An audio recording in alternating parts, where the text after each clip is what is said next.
고! 달슨의 라이브! 리버풀에 무슨 일이 있었던 걸까요? 지난 시즌 우승팀 리버풀이 졌습니다. 졌는데 저도 너무 크게 졌습니다. 7골을 내주면서 아스톤빌라에게 2대7로 크게 졌는데요. 리버풀이 뭐 지난 시즌 우승팀이기도 하고 올 시즌도 강력한 우승 후보 중에 하나인데, 지난 시즌 프리미어리그에 어렵게 잔류했던 아스톤빌라에게 이렇게 크게 졌다는 것, 물론 빌라가 올 시즌 초반에 좀 좋다고 하더라도 이건 좀 충격적인 결과인 것 같습니다. 뭐 리버풀 입장에서는 몇 가지 악재라든지 불운을 좀 얘기할 수는 있을 것 같아요. 악재라고 한다면 이제 부상 악재가 좀 많았죠. 마네는 지금 뭐 코로나 여파가 좀 있고요. 알칸타라라든지 마티프 이제 부상이고, 골키퍼 알리송 같은 경우도 이제 경기 전날 다쳐가지고 한 달 정도 좀 못 나온다고 하고, 조던 앤더슨 같은 경우는 이제 부상 회복해서 벤치에는 앉았지만 몸이 완전치 않기 때문에 이번 빌라 경기는 뛰지 못했습니다. 이런 부상 악재가 너무 많았다, 뭐 이렇게 얘기할 수 있을 것 같고, 또 이제 그 불운도 좀 얘기할 수는 있겠죠. 빌라가 슈팅 때렸던 게 막 맞고 굴절굴절 되고 들어갔던 게 있었기 때문에 야, 이런 건 좀 운이 없었다, 뭐 이런 얘기도 할 수 있을 것 같고, 또 하나 이제 상대했던 빌라가 올 시즌 초반에 좋습니다. 셰필드 잡았죠, 풀럼 잡았죠, 이번에 리버풀 잡으면서 3연승, 에버튼과 함께 시즌 초반에 굉장히 좋은 흐름이기 때문에 뭐 상대가 잘하니까 질 수 있는 것 아니야? 라고 얘기할 수는 있겠지만, 그렇다고 하더라도 7골을 내준 것은 리버풀 입장에서 좀 충격적인 것 같습니다. 실제 기록도 그런데 잉글랜드 축구 역사에서 1부 리그의 디펜딩 챔피언이 7골을 내주면서 진 것은 67년 만이라고 그래요. 1953년 9월에 썬더랜드 이후에 리버풀이 이번에 디펜딩 챔피언으로서 7실점을 해버렸습니다. 리버풀 자체로도 한 경기에서 7실점 한 거는 진짜 오래간만인데 반세기도 넘었습니다. 57년 만에 있는 일입니다. 리버풀이 한 경기에서 7골을 내준 게 1963년 4월에 토트넘에게 2대7로 진 이후에 처음으로 이렇게 아주 크게 진 리버풀입니다. 리버풀이 뭐 아까 얘기했던 악재나 불운 이런 얘기도 하겠지만, 이 정도면 야, 이건 내부적으로 좀 문제 있는 거 아니야? 그리고 리버풀이 살짝 보면 이번 시즌 초반에 전적으로 조금 어려운 것 같은데, 야, 이거는 내부적으로도 좀 문제를 좀 들여다봐야 될 때가 된 것 같다, 뭐 이런 얘기들이 나오고 있죠. 그래서 리버풀이 어떤 문제점이 좀 있는지 좀 짚어보려고 하는데요. 가장 먼저 좀 눈에 띄는 거는 수비의 불안입니다. 사실 리버풀 하면 수비가 굉장히 좋은 팀인데 이번 시즌 초반에는 수비가 불안하고 그래서 실점이 너무 많아요. 벌써 리버풀이 프리미어리그 4경기에서 실점을 얼마나 내줬냐? 11골을 내줬습니다. 웨스트브롬에 이어서 현재 프리미어리그에서 가장 많은 실점을 두 번째로 많이 내준 팀이 바로 리버풀입니다. 야, 이거는 진짜 리버풀의 어떤 수비를 우리가 기억한다면 쉽게 믿겨지지 않는 그런 데이터죠. 실제 리버풀이 2시즌 전에 프리미어리그에서 굉장히 아쉽게 준우승하고 유럽 챔피언스리그에서 우승했을 때, 그때 프리미어리그 38경기에서 내준 실점이 한 시즌 모두 합쳐서 22골밖에 안 됐습니다. 근데 이번 시즌 4경기밖에 안 했는데 11골을 내줬다? 그러면 그 2시즌 전에 비교하면 절반을 벌써 내줘버린 거예요. 4경기밖에 안 치렀는데. 지난 시즌과 비교해도 뚜렷합니다. 지난 시즌 리버풀이 프리미어리그 우승을 할 때 실점이 모두 33골을 내줬었는데, 벌써 이번 시즌 이렇게 되면 지난 시즌의 3분의 1에 해당하는 실점을 허용을 한 겁니다. 이거 진짜 수비가 많이 불안하죠, 결과적으로도. 그럼 왜 이렇게 수비가 좀 불안한 걸까 좀 봐야 되는데, 위리겐 클럽 감독이 이번에 빌라전 끝나고 나서 말한 것처럼 실수가 너무 많아요. 실수가. 그것도 같은 실수가 반복되고 있다는 게 진짜 문제입니다. 뭐 뒤에도 좀 더 자세히 설명하겠지만, 그 같은 실수의 핵심은 뭐냐면 기술의 실수가 아닌 정신적 실수. 네. 집중력이 떨어지면서 나타나는 정신적 실수가 계속 반복되고 있다는 게 리버풀의 가장 큰 문제점입니다. 자, 빌라 경기 때 골키퍼 아드리안 같은 경우 그 빌드업하는 과정에서 조고메스에게 잘못 내줘가지고 끊겨가지고 실점 내줬잖아요. 물론 이제 아드리안이 알리송이 뭐 부상당거나 이랬을 땐 나와가지고 세이브 잘합니다. 이번 빌라 경기만 하더라도 세이브를 4개나 기록한 아드리안인데, 근데 이게 보면 세이브하고는 별도로 뭔가 빌드업을 한다든지 쉬운 볼에 대해서 처리 못하다가 실수로 실점 내주는 게 좀 너무 많단 말이에요. 아드리안이 리버풀로 이적한 이후에 이번 경기까지 프리미어리그가 12번째 경기를 리버풀에 소화한 건데, 12번의 프리미어리그 경기에서 실수로 내준 실점이 모두 3골이나 됩니다. 이게 너무 많죠. 그럼 4경기에 하나는 실수로 해서 실점을 내준다는 건데, 이건 골키퍼라고 하는 포지션을 감안했을 때는 너무 많다. 근데 이게 아드리안만 이런 게 아니잖아요. 이번에 빌라 경기를 놓고 보면 수비수 조 고메스도 정말 너무나 힘든 수비를 많이 했습니다. 이 아드리안과 연기하다가 볼 못 잡아서 결과적으로 실점을 내주기도 했고, 이날 경기에서 해트트릭을 기록한 이 와킨스 선수를 계속 마크하는 과정에서 제대로 위치 못 잡아가지고 또 실점 내줬죠. 그 다음에 이제 후반전에 교체해서 나가버렸는데, 조 고메스 이랬죠. 근데 그러면 이번 빌라 경기만 뭐 아드리안과 고메스 이렇게 수비 쪽에 미스가 나왔냐는 거예요. 그게 아니잖아요. 리버풀 팬들 입장에서는 올 시즌 초반에 계속 지금 수비 라인 쪽에 실수가 이어지고 있다는 걸 아실 겁니다. 리즈와의 경기 때는 반다이크 실수했었죠. 아스날 경기 때는 로버트슨 실수로 또 실점 내줬었죠. 첼시와의 경기 때는 실점이 없었으니까 나머지 경기들은 다 실수로 지금 실점을 계속 내주고 있어요.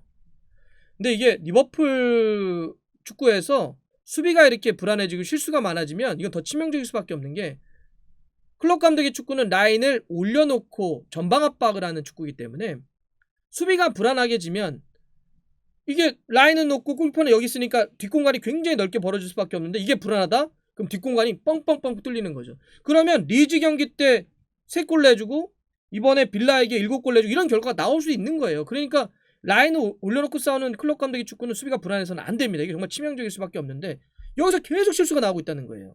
네. 이렇게 만약에 이게 실수가 계속 이어진다면 반다이크가 리버풀 오기 전에 많은 분들 기억하시죠? 정말 그 리버풀 입장에서 지옥과 같았던 그 수비 순간들이 있었는데, 이거 안정감을 못 찾으면 그 전으로 돌아갈 수도 있는 겁니다.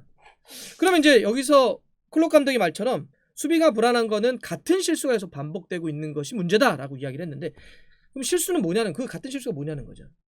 축구 경기에서 이야기하는 실수는 크게 보면 2가지입니다. 하나는 기술적인 실수가 있고요. 또 하나는 판단의 실수라고 해서 정신적 실수가 있습니다. 그러니까 기술적 실수라고 하는 건 그런 거예요. 킥을 차야 하는데 뭐 인스텝으로 차야 하는데 잘못 때렸다든지, 가슴으로 트래핑해야 되는데 잘못 잡았다든지, 이렇게 말 그대로 뭔가 볼을 컨트롤하거나 플레이를 해야 되는데 기술적으로 자기가 미흡하거나 좀 떨어져서 나오는 실수입니다.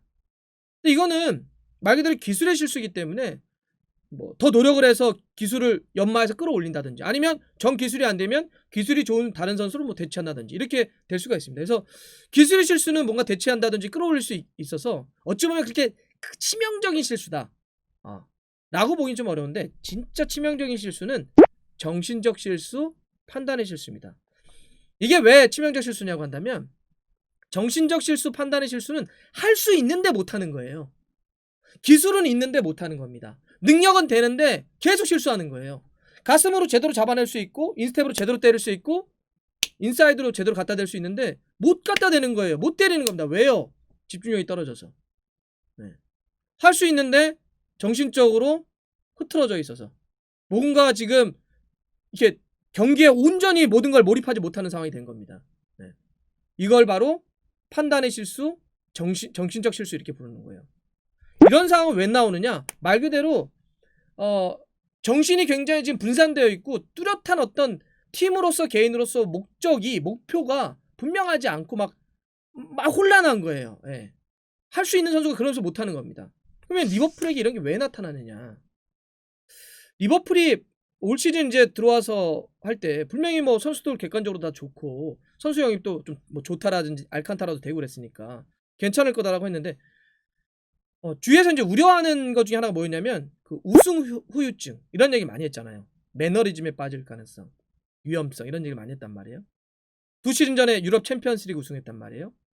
1시즌 전에 정말 수건이었던, 오래 기다려왔던 프리미어리그 우승을 차지했단 말이에요.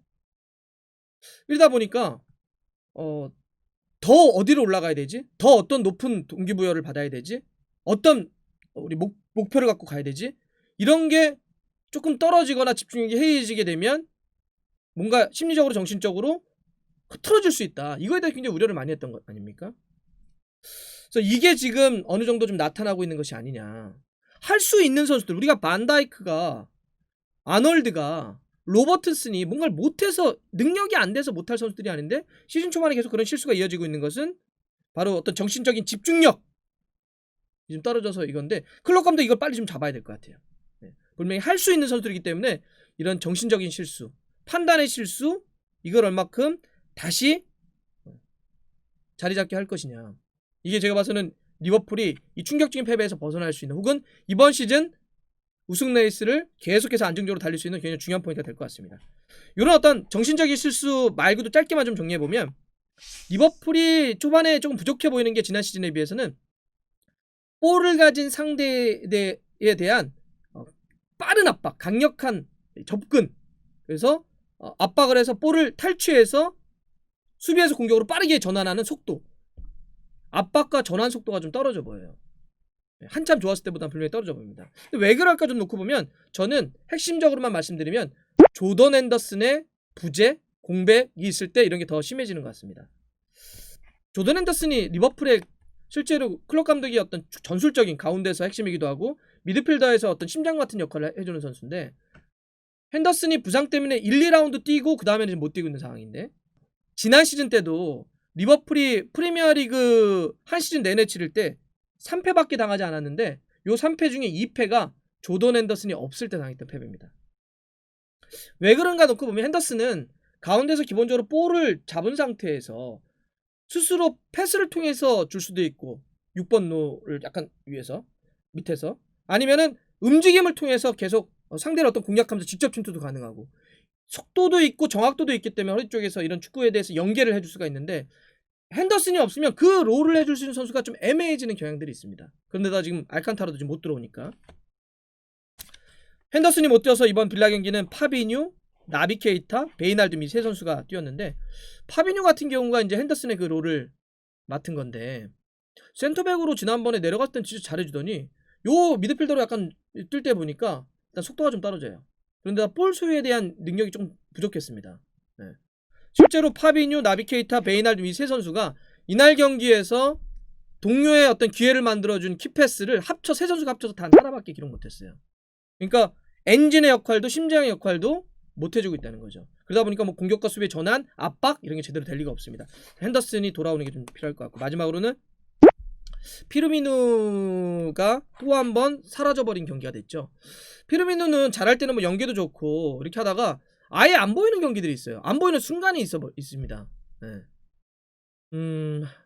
뭐 이제 마네가 또 못 나온 것도 좀 고려는 해야 되겠지만, 그래서 원래 이 피르미누를 와 로테이션을 돌릴 어떤 플랜 B라든지, 아니면 피르미누와 함께 뛸 수 있는 다른 유형의 어떤 공격수, 이런 거에 대한 니즈가 있었던 게 바로 리버풀이었죠. 물론 뭐 조타를 데려오긴 했지만 조타는 약간 좀 사이드 쪽이니까. 그래서 피르미누에 대한 고민도 좀 남겠다. 어떻게 할지.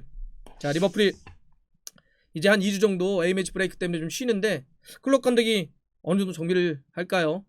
정비를 잘해가지고 이번에 어떤 7골의 어떤 실점의 어떤 대패의 후유증을 좀 걷어낼까요? 네. 2주 뒤에 리버풀의 모습을 또 한번 지켜보겠습니다.